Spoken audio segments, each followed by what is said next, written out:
Assalamualaikum warahmatullahi wabarakatuh. Pada kesempatan kali ini, kami akan mempresentasikan mengenai karakteristik bahan yang mencakup 5 pokok bahasan. Yang pertama yaitu X-ray diffraction, SFD. Yang kedua SEM dan TEM.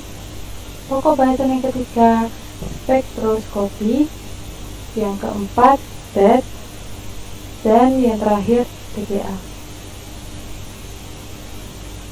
Untuk X-ray diffraction yang memiliki arti gelombang elektromagnetik dengan panjang gelombang antara 0,5 sampai 2,5 dari tumbukan elektron yang berkecepatan tinggi dengan logam sasaran. Kelebihannya dari X-ray diffraction ini yaitu kemampuan penetrasinya, sebab sinar X memiliki energi sangat tinggi akibat panjang gelombangnya yang pendek.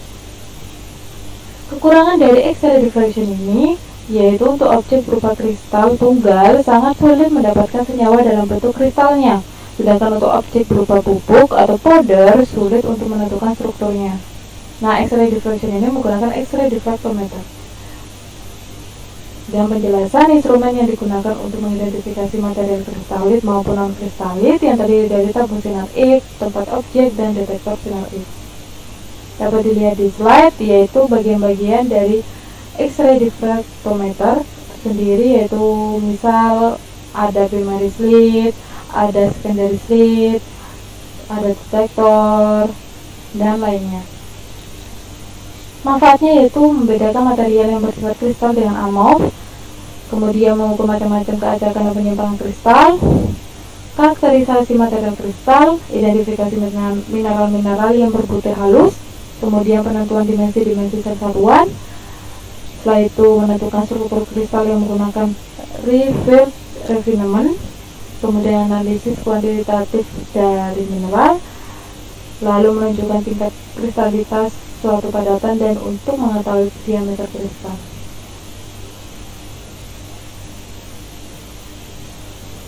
Nah, berikut tahapan kerja X-ray diffraction, yaitu yang pertama produksi. Elektron yang dihasilkan ketika filamen atau katode dipanaskan akan dipercepat akibat perbedaan tegangan sehingga terjadi tumbukan. Nah, tumbukan ini dipercepat sehingga menghasilkan radiasi sinar X yang akan keluar melalui tabung sinar X dan berinteraksi dengan struktur kristal yang diuji.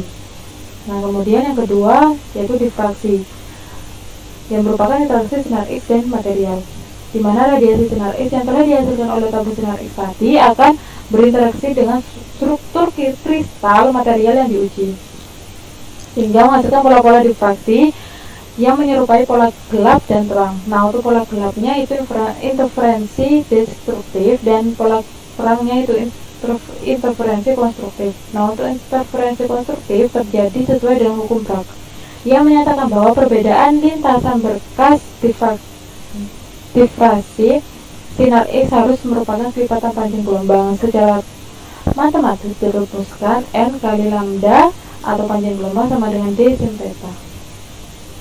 Nah, untuk tahapan kerja yang ketiga yaitu deteksi, di mana interferensi konstruktif radiasi sinar X hasil difraksi struktur kristal material yang diuji selanjutnya akan dideteksi oleh detektor.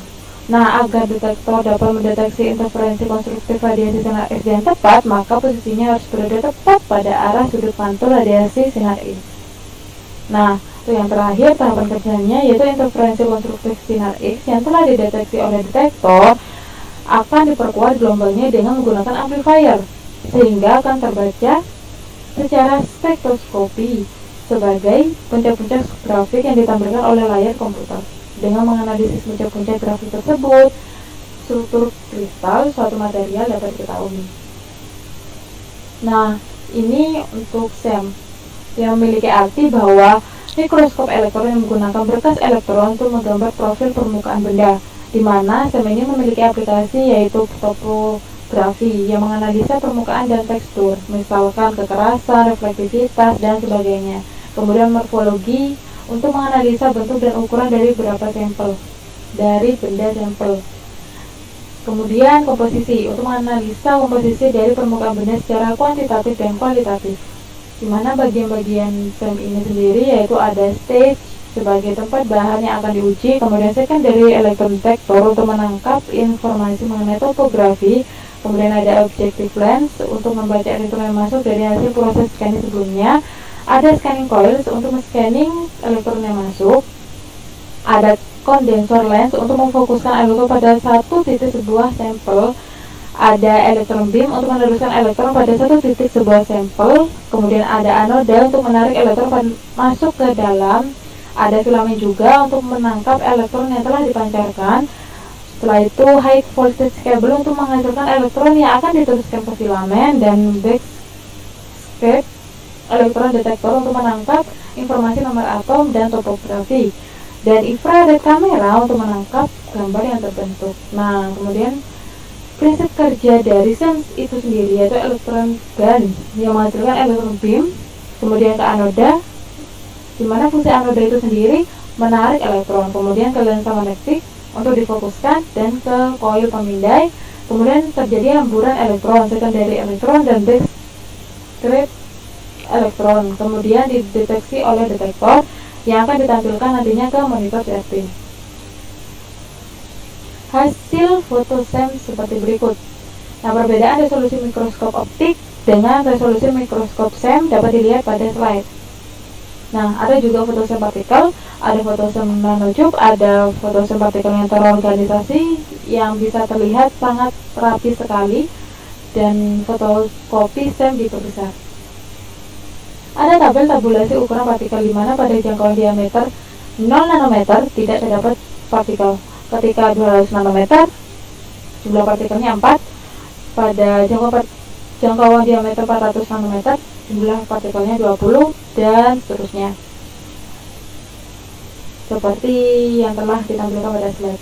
Nah, ini syarat agar SEM dapat menghasilkan hasil yang baik, tajam, atau berkualitas, itu maka permukaan benda harus bersifat sebagai pemantul elektron atau dapat melepaskan elektron sekunder ketika ditembak dengan berkas elektron. Nah, biasanya material ini yaitu logam. Nah, untuk TEM yaitu alat yang paling teliti untuk menentukan ukuran partikel karena resolusinya yang sangat tinggi. Untuk prinsip kerjanya yaitu bermula dari sampel yang ditembak berkas elektron berenergi tinggi sampai kilovolt, kemudian ditangkap detektor dan kemudian menangkap bayangan bentuk bagian sampel. Nah, untuk aplikasinya itu sendiri yaitu analisis mikrostruktur, identifikasi defek, ada analisis interfasa, dan struktur kristal, tatanan atom pada kristal, kemudian analisa elemental skala nanometer. Untuk kelebihannya yaitu pembesaran yang paling tinggi, memberikan informasi tentang elemen dan struktur majemuk dengan gambar berkualitas tinggi dan detail, menghasilkan informasi tentang fitur permukaan, bentuk, ukuran, dan struktur bahan yang akan diuji. Kemudian kekurangannya itu banyak material memerlukan persiapan sampel yang rumit. Struktur sampel juga memungkinkan terjadi perubahan selama proses persiapan. Nah, meningkatkan kemungkinan bahwa daerah yang akan dianalisis mungkin tidak dapat mewakili dari seluruh sampel. Ada juga potensi sampel rusak oleh berkas elektron. Nah, berikut perbedaan SEM dan TEM. Untuk SEM sendiri, dia sampelnya tidak ditembus oleh elektron, sedangkan TEM dia elektronnya bisa menembus karena sampelnya yang sangat tipis. Kemudian untuk yang spektroskopi UV-VIS, pengertiannya yaitu pengukuran serapan cahaya di daerah ultraviolet yang memiliki panjang gelombang 200 sampai 350 nanometer dan sinar tampak 350 sampai 800 nanometer oleh satu senyawa, di mana komponen-komponennya yaitu sumber radiasi, wadah sampel, monokromator, detektor, amplifier, dan recorder. Prinsip kerjanya yaitu sumber sinar, menghasilkan sinar monokromatis, terus terjadi penyerapan energi, kemudian elektron tereksitasi dari ground state ke tinggi. Nah, untuk yang spektroskopi FTIR yaitu alat yang digunakan untuk mengidentifikasi senyawa baik alami maupun buatan. Untuk prinsip kerjanya yaitu berasal dari cahaya yang kemudian ke beam splitter dan membuat kaca itu bergerak. Nah, setelah itu terjadi sinar direfleksi kembali lagi ke beam splitter dan menghasilkan sinar baru, kemudian balik lagi ke sampel kemudian ke sampel, dan terjadi absorpsi panjang gelombang. Nah, kemudian dideteksi oleh detektor yang energi totalnya, kemudian menghasilkan peta FTIR. Nah, untuk kelebihannya yaitu ada kecepatan, sensitivitasnya, mekanikal yang sederhana, kalibrasi internal. Nah, untuk Z yaitu molekul dapat terabsorpsi pada permukaan zat padat hingga beberapa lapis. Kemudian tidak ada interaksi antar molekul gas yang terabsorpsi pada permukaan zat padat. Nah, teori absorpsi satu lapis ini dari Langmuir yang dapat diterapkan untuk masing-masing lapis gas. Dengan asumsi di atas, Bragg mendapatkan persamaan umum yang menerangkan keadaan molekul yang terabsorpsi pada permukaan zat padat. Nah, bisa dilihat di slide ya rumusnya. Nah, ini juga ada kurva Bragg, di mana untuk mencari luas permukaan total sampel yang diukurnya itu dengan rumus S total sama dengan Vm kali Ns dibagi V dengan N bilangan Avogadro. S adalah penampang lintang absorpsi dan V adalah volume 1 mol gas yang diabsorpsi atau volume molar. Nah, ini analisis termografimetri atau TGA. Nah, di mana prosesnya itu dia untuk menentukan karakteristik yang dipilih dari bahan yang menunjukkan baik kehilangan massa atau keuntungan karena dekomposisi, oksidasi, atau kehilangan volatil seperti kelembaban.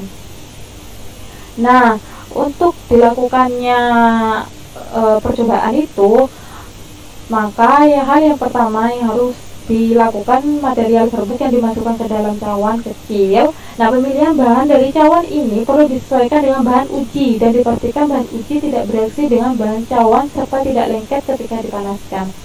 Langkah yang kedua yaitu bahan uji dimasukkan ke dalam alat TGA.